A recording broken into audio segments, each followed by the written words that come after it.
Good morning, everyone. If you would, grab a Bible. Let's turn to 1 Samuel chapter 30. 1 Samuel 30. We'll begin by reading a story here. 1 Samuel 30, in just a moment. I don't know what to say when the song leader leads a song like that. I guess we have to preach from that passage now? I don't know, Josh. Kind of put me in a corner.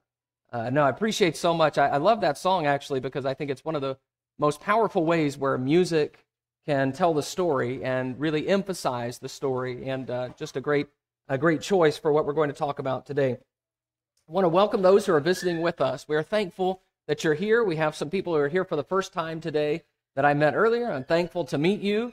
Those who have been visiting before and have come back, we're grateful for your presence, and we just want to be of service to you if in any way we can help you to draw closer to the Lord. But we're glad that you're here this morning. We want you to feel welcome. 1 Samuel 30, and beginning in verse 1, let's read there.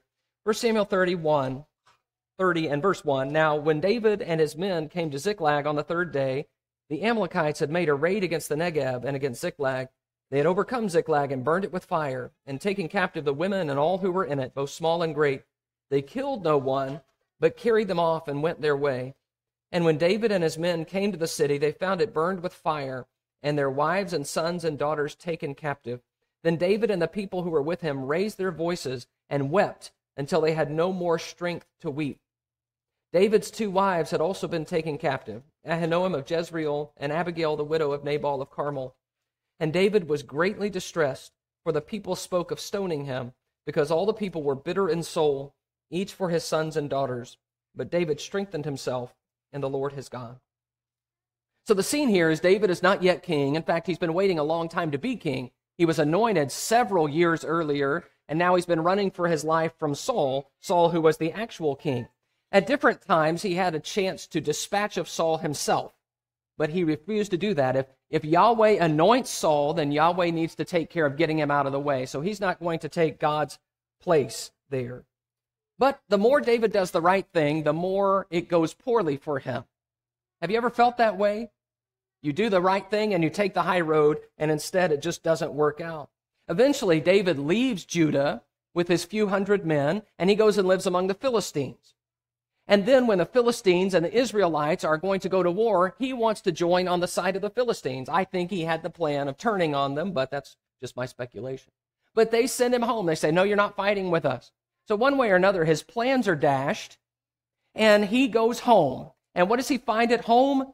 He finds the camp burned, his wives taken, his children abducted. And the people begin to speak, it says in verse 6, of stoning him. It says in verse 4, that they raised their voices and wept until they had no more strength to weep. Don't brush by that. That means they were absolutely devastated. No more tears. They cried all the tears. And then in verse 6, they spoke of stoning David. So he thinks even that is going to be taken from him, even his life. And it says in verse 6, David strengthened himself in the Lord his God. This month, I want to lead us in a series of studies that we're going to call What Do I Do When? The reason I want to do this is because we all encounter situations in life where we feel at a loss and we're unsure of what comes next. And very often, I will have these conversations with my brothers and sisters, and you'll come to me and you'll say, here's the situation, what should I do? And so in some situations, I just find that the practical advice of the Bible needs to be declared over and over again. And so it seemed to me wise for us to take some time and think about specific things that you and I deal with, and then just talk broadly about how these things could be responded to. Now, you'll find as you go through this month with me, you'll find that some of these things may be a little too generic for your specific circumstance, but I believe there are some principles here that will bless all of us. And I especially want you to see that the Bible is relevant to your life, things you do every day, problems you encounter, times where you feel a certain way. God has words to say. There is practical biblical wisdom for life. So we're going to ask today, what do I do when life falls apart? That didn't work well. Well, that's pretty good, isn't it?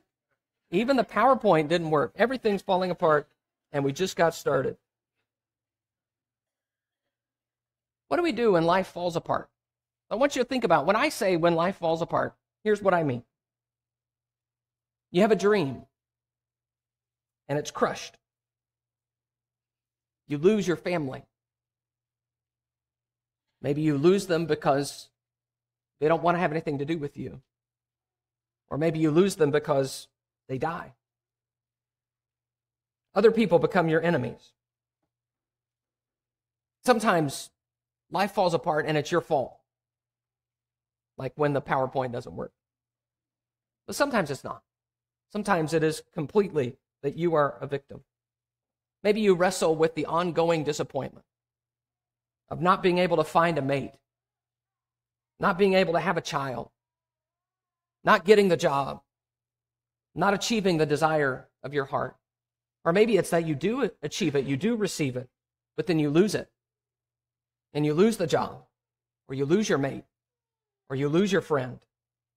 Perhaps that's through death, or perhaps that's through divorce, or perhaps that's through some conflict that you have.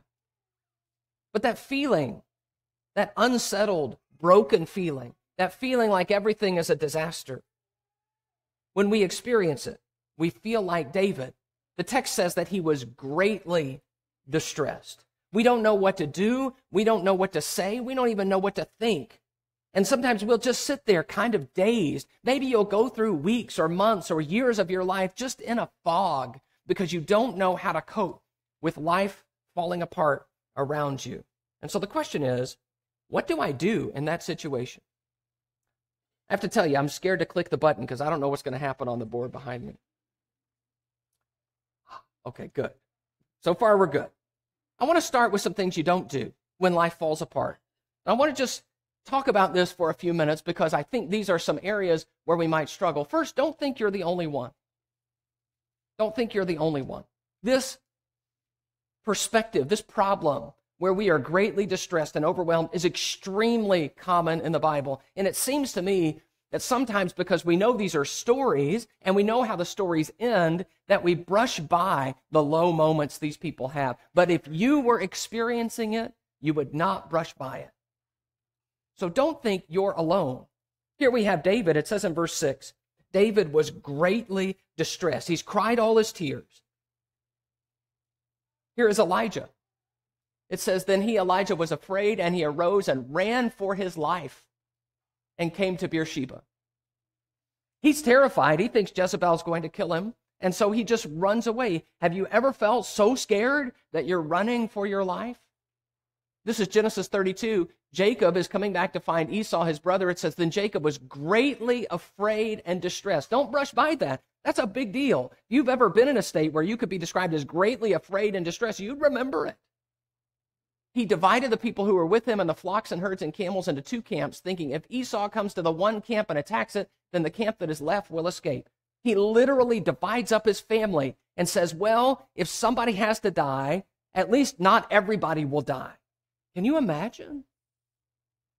He is in a bad spot, greatly afraid and distressed. Paul says, this is what Seth read for us earlier, for we were so utterly burdened beyond our strength that we despaired of life itself.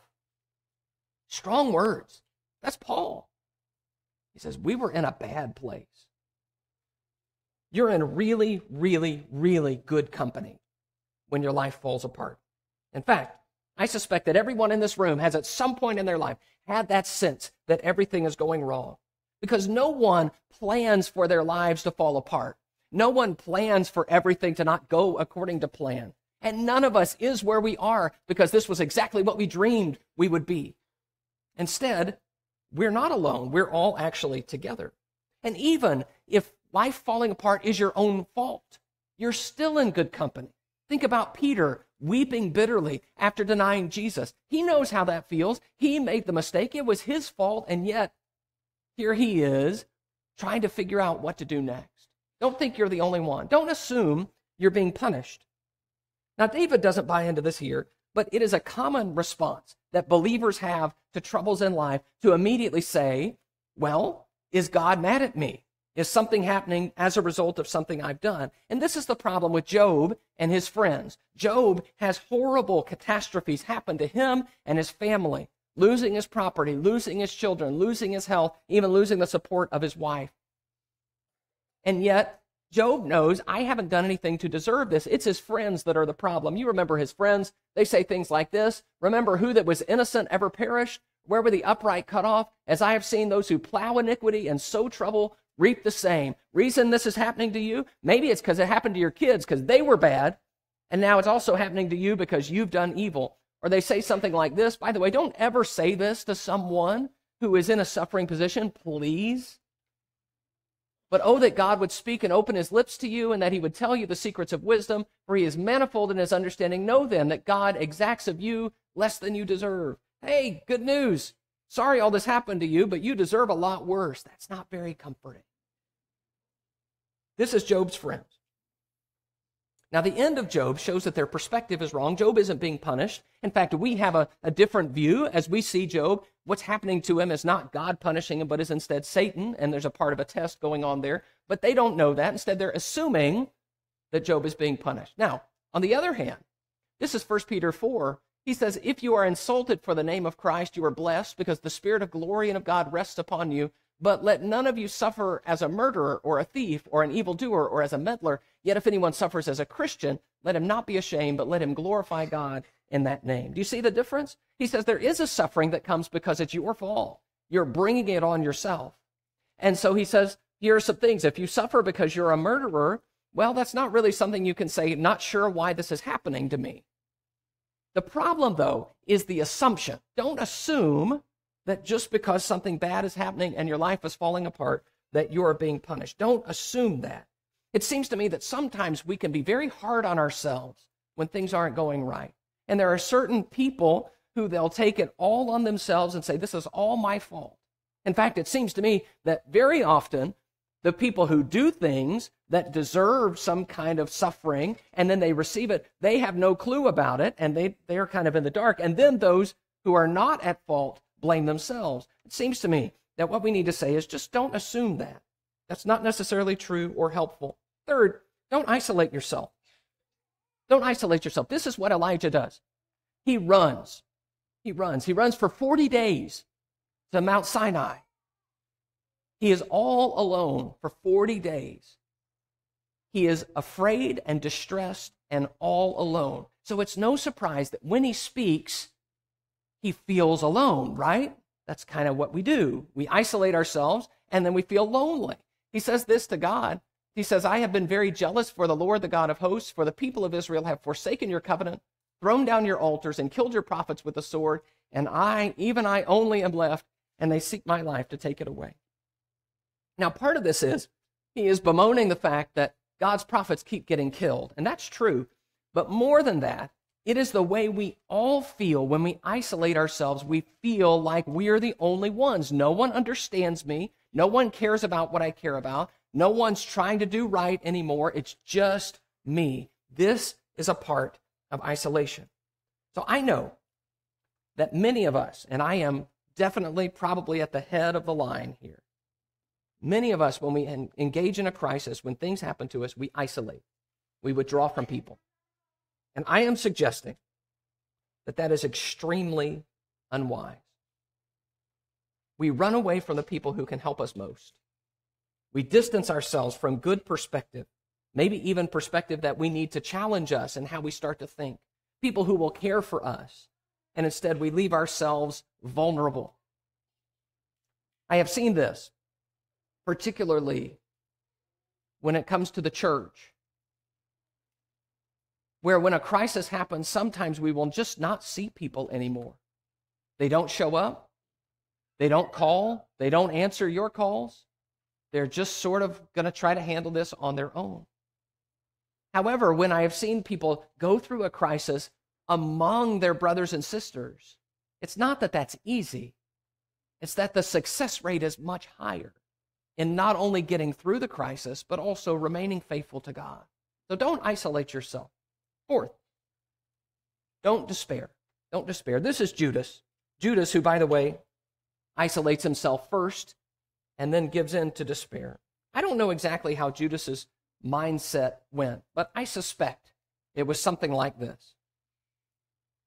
He does something so awful that he can't stop thinking about it. just right there at the front of his mind all the time. Everything he does reminds him of it. But then he doesn't know how to make it right.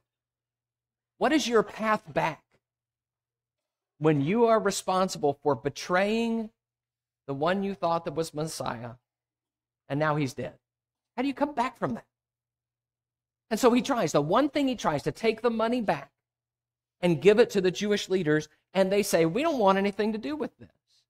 So even his effort to do good is sort of spat on. How would you feel in that moment? Can you see the potential for despair? Maybe you felt that way. Maybe you do right now. There may be people in this room right now who feel like, I've done something so horrible, I don't know how to get back from it. You can't stop focusing on it. You can't be forgiven of it, at least you feel that way. And you don't know what comes next. I want to encourage you, don't give in to despair. The gospel of Jesus means we always have hope, even when life falls apart. All right, so those are the things we don't do. So what do I do when life falls apart? The first thing I want to say is take some time to worship. Look in 1 Samuel 30. You're here still and open here. 1 Samuel 30 and verse 6. Take time to worship. Pay attention. Focus on God again. 1 Samuel 30 and verse 6. And David was greatly distressed, for the people spoke of stoning him, because all the people were bitter in soul, each for his sons and daughters. But David strengthened himself in the Lord his God. So in this crisis moment, weeping till he's all out of tears, hearing the voices of those who want to kill him, David makes a decision. It says he strengthened himself in the Lord his God. He turns to God and he gains strength by doing so. I wish we knew more of what this was. What does it mean that he strengthened himself in the Lord his God? But I have a suspicion. I'm going to put my theory out there. This is just my interpretation, so you're free to reject it if you don't like it. I have noticed that a number of the Psalms read the same way. They start with distressed David.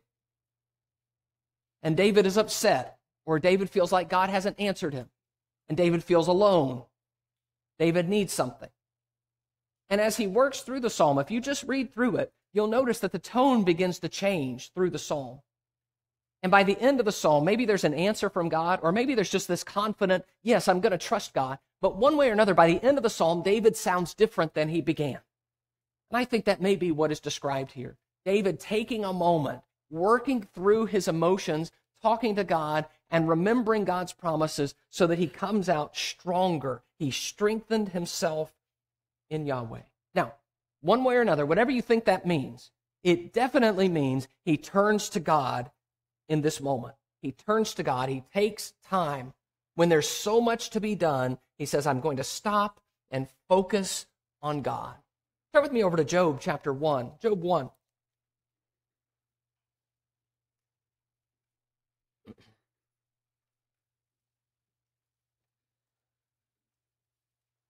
When life falls apart, take time to worship God. Now, Job here is a master class in what to do when things fall apart. Here in Job 1, he hears this series of awful news, starting in verse 13 down to verse 19. Just one after the other, the messengers come and say, awful thing, awful thing, awful thing. Job 1:20. Job 1:20, then Job arose and tore his robe and shaved his head and fell on the ground and worshiped. And he said, naked I came from my mother's womb, and naked shall I return. The Lord gave, and the Lord has taken away. Blessed be the name of the Lord. In all this, Job did not sin or charge God with wrong. Notice what he says in verse 21. The Lord gave, and the Lord has taken away. Blessed be the name of the Lord. He acknowledges that everything he had, all his blessings, were gifts to him, and he is thankful for that. And now it seems like God has taken away all those things, because that's what Job thinks, although that's not entirely accurate. But he thinks that's what's happened. God has just taken away what he gave me. So doesn't the same God who gives have the right to take away? And so Job blesses the name of God. He gave me these gifts. He's taken away these gifts. He is still good. I want you to hear how worship changes Job in this moment. It reminds him, God doesn't owe me anything. God doesn't owe me the perfect life. He doesn't owe me comfort. When he gives a gift, he doesn't owe me having this gift as long as I want it. That's not what God does. He's God. And sometimes we forget, especially in the culture in which we live, where we have so much, we can do what we want, have what we want, and have everything catered to us, that we forget that's not what God is about. That it's not about me having everything in the whole world that I could dream of liking. And so he says, here is the posture. The Lord gave, the Lord has taken away. Blessed be the name of the Lord. Let's go over to Psalm 73. Psalm 73.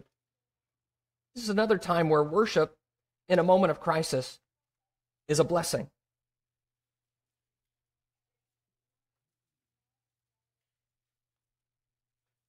Psalm 73 in verse 1. This is not David, but this is a psalm of Asaph. It says in Psalm 73:1, truly God is good to Israel, to those who are pure in heart. But as for me, my feet had almost stumbled, my steps had nearly slipped, for I was envious of the arrogant when I saw the prosperity of the wicked. So the psalmist here, he says, my feet have almost stumbled. I came close to losing my faith. I came close to losing my way. He says down in verse 13, this is what he was thinking. All in vain have I kept my heart clean and washed my hands in innocence. For all the day long I have been stricken and rebuked every morning. If I had said, I will speak thus, I would have betrayed the generation of your children. But when I thought how to understand this, it seemed to me a wearisome task until I went into the sanctuary of God. Then I discerned their end. He talks about in verse 21, when my soul was embittered, when I was pricked in heart, I was brutish and ignorant. I was like a beast towards you. So I want you to hear his description of his mental state. I was so close to falling. My heart was in a bad place, and I nearly stumbled. I thought, what's the point of trying to live right? I mean, my life is worse than those people who don't try to live right at all. What's the point? And then he says, I went to worship. And I worshiped, and I was changed. I saw different things. I realized that it doesn't really work the way I'm afraid it works, the way I'm seeing it work. Suddenly, I see the world differently because I worship. So I want to encourage you, in particular, if you in this moment feel like life has fallen apart, take time to worship God. This is probably not our instinct. Life falling apart leaves us frustrated, disillusioned, and sometimes it affects our relationship with God. It is important to remember that God is still God and God is still good. We need that. We need that, especially when everything else falls apart. I have to tell you, this has been a struggle for me because when I am in a crisis, I will do just about everything. And sometimes I will have people who will say to me, have you prayed about this? And I will say, how is it that as the people of God, we do not instinctively turn to God in our moments of crisis? This is what we need to be reminded of in such times. So, like the psalmists, pour out your heart to God. Tell him what you're feeling, even if it's a mess. That's what they do. They don't have any hesitation about that. Like the psalmists, cry out to God in your distress. Tell him what you need. Ask him to come through for you. In public worship, you know, when we gather like we're gathered today, look at the songs that we sing. And you'll notice when life is falling apart that there are a lot of songs about how life falls apart. We sang one today. Josh led the one. The second verse there was beautiful for what we're doing and talking about today, how we feel in moments of distress. You'll see that some men have been in a position where they said, when peace like a river attends my way, or when sorrows like sea billows roll. You'll see, this is me. And then to sing that to God and to realize I'm not alone, God understands me, and I can worship him. So it may not fix the problem, but worship will help you and strengthen you. Second, lean on other people. Lean on other people. I want to look at one example of this. It's in 1 Samuel 23. 1 Samuel 23, because I've been thinking about David and his time on the run, and I think this is a beautiful little story from that era. 1 Samuel chapter 23. So if we're going to not isolate, obviously the next step, the reverse of that, is we need to lean in to the fact that we have other people who care about us and who want to help. 1 Samuel 23. This is verse 15. 1 Samuel 23:15. David saw that Saul had come out to seek his life. David was in the wilderness of Ziph at Horesh. And Jonathan, Saul's son, rose and went to David at Horesh and strengthened his hand in God. And he said to him, do not fear, for the hand of Saul my father shall not find you. You shall be king over Israel, and I shall be next to you. Saul my father also knows this. And the two of them made a covenant before the Lord. David remained at Horesh, and Jonathan went home. Now that is a friend. Someone who, when your dad is hunting your friend, you'll go out and brave your dad's wrath in the desert to strengthen your friend. Verse 16 says, he strengthened his hand in God. There is something so powerful about having a friend in a moment of need. God made us so that people bless us and strengthen us, even if they don't fix the problem. Have you thought about that? Having a friend with you doesn't change anything about the problem, right? But it helps you. And that's what happens to David here. Strengthened his hand in God. That's why when you have one of those hard doctor's appointments, you want somebody to go with you. Or when you get bad news, you want somebody to be with you. Or when someone dies, you want people around. Why? They don't fix the problem. They make you stronger. This is the way God made us. Paul says, we do not want you to be uninformed, brothers, about those who are asleep, that you may not grieve as others do who have no hope. And he talks about Jesus and his resurrection. And then he says, therefore, encourage one another with these words. He's saying, when people die, we need each other to encourage us and remind us death is not the end. Just as we believe Jesus rose, so my brother who I've lost, he'll rise too. And we encourage one another with these words because in those moments we tend to forget, or we need reassurance. We need people to strengthen us. Or this is Galatians 6:1. Brothers, if anyone is caught in any transgression, you who are spiritual should restore him in a spirit of gentleness. Keep watch on yourself, lest you too be tempted. So here is someone who has brought the problem on themselves. They are caught in sin. And yet there are others who come to them and restore them gently and kindly. So when my life falls apart because of my sin, I still need people. This is why we look out for one another. This is why we check on each other. It's not because we want to boss each other around. It's because we need each other in times of crisis. I want my brothers and sisters to know that this group of Christians is a place where you can find encouragement, where you will be loved and supported and helped.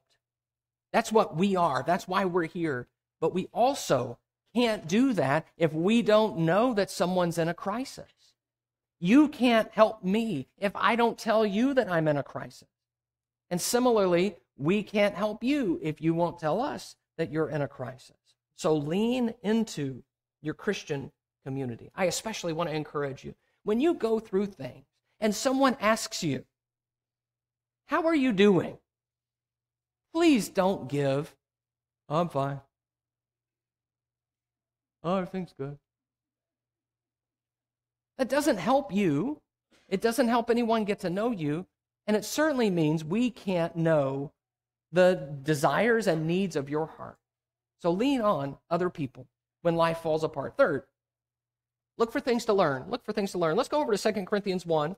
2 Corinthians 1.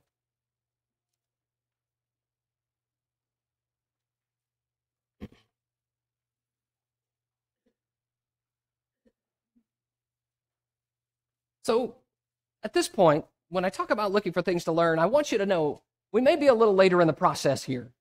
We're not always ready to learn things at the moment of shock. And sometimes we need some time to work through some of the emotions before we can think about what might this mean? What can I grow from in this situation? But there is a time where we can begin to look at what we've been experiencing and feeling and figure out, is there something good that can come from this? 2 Corinthians 1 and verse 8, it says, "For we do not want you to be unaware, brothers, of the affliction we experienced in Asia, for we were so utterly burdened beyond our strength that we despaired of life itself.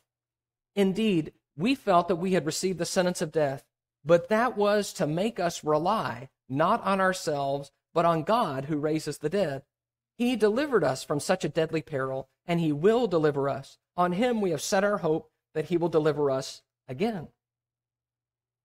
I hope you noticed that we read the description of Paul's affliction and how he said, we were burdened beyond strength. But notice in verse 9, it says that was to make us rely not on ourselves, but on God.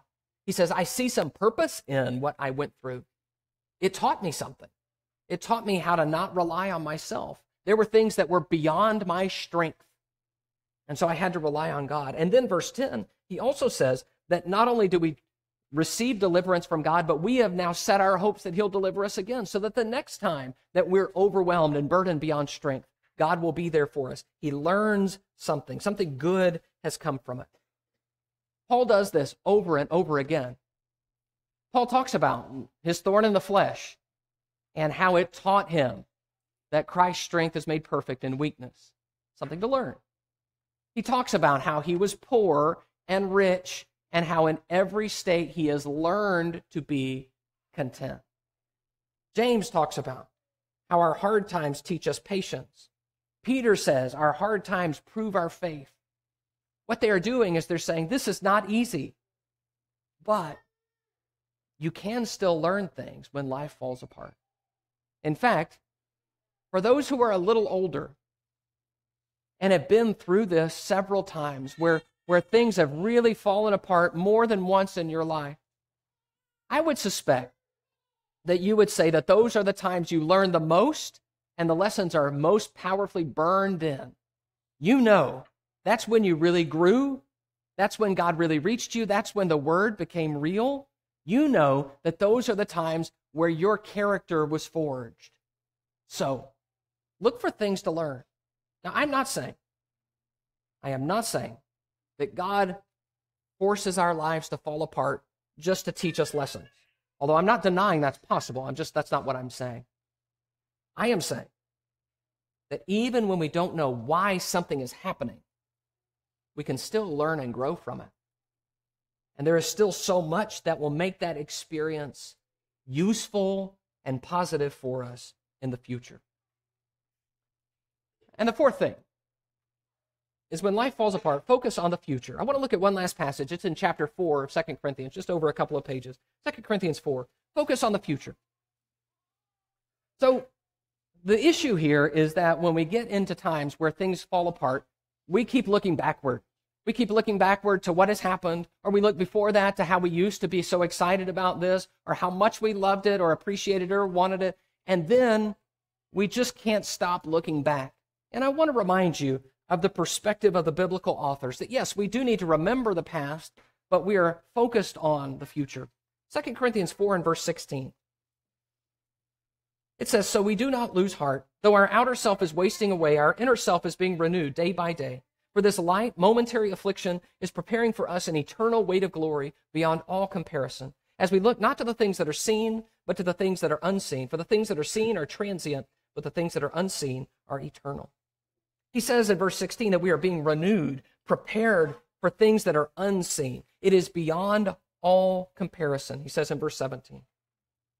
Please remember, Paul doesn't say this from some comfortable spot in an ivory tower.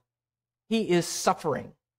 When he says our outer man is dying day by day, what he means is we're suffering for the gospel. Over and over again, Paul faced his death. He says it from a position of affliction, and he says, what I'm going through right now is not worth comparing. He says that in verse 17. He also says that in Romans 8:18, I consider that the sufferings of the present time are not worth comparing with the glory that is to be revealed to us. Do you notice the future focus there? I'm going through some stuff right now, but it's not worth comparing to what I'm going to have later. That's where my focus is. That's what's important to me. When I say focus on the future, I mean it in two ways. Often, usually, we are blessed with a physical future. Just because life falls apart doesn't mean life ends. We continue to live. And that future is often not what we hoped or planned. And we have to grapple with that. Sometimes we have a hard time accepting it. If we lose people that we love, sometimes it's not just that we grieve the loss, but we also grieve the loss of a life we thought we'd have with that person. And that's hard. But there is still good, still blessing in life itself. And when I say focus on the future, I mean we need to be able to look forward in life with a positive attitude, even if the past was not what we want. But I especially want to say, not just that physical futures are our focus, but I want to talk about eternity. I want you to know that as Christians, as disciples of Jesus, we live with the perspective that the best is always yet to come. We haven't gotten there yet. And that what is awaiting us, the glory that will be revealed to us, is not worth comparing to whatever we go through now, good or bad. But the sufferings, he says, are far less than what we'll experience. Someday, the glory that we'll receive will make our disappointments and frustrations and challenges here nothing by comparison. That's Paul's promise. So I am not saying that our emotions and our problems don't matter. I am saying that we have a bright future that deserves our attention. It deserves our focus. And I want to remind you that Paul and many Bible people endured hardships because they were focused on something greater that came after the hardship. Jesus here is the one who endured the cross, despising the shame, for the joy that was set before him, looking beyond the suffering toward God's glory. So what to do when life falls apart? Take time to worship, lean on others, look for things to learn, focus on the future.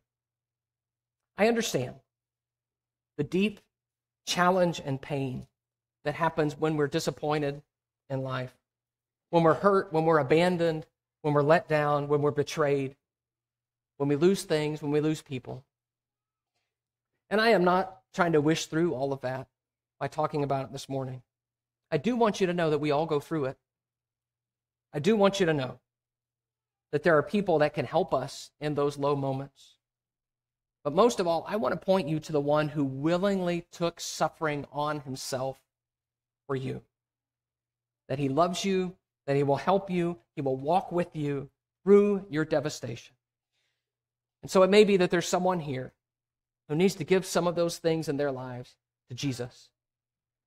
Maybe that's by resolving that you're going to continue to worship and serve Jesus even though you have trouble, and that you want to lean on your brothers and sisters, have us pray with you and help you and walk you through some of the challenges that you're facing. If so, we'd love to help you do that. You can just come up to the front and tell us about it.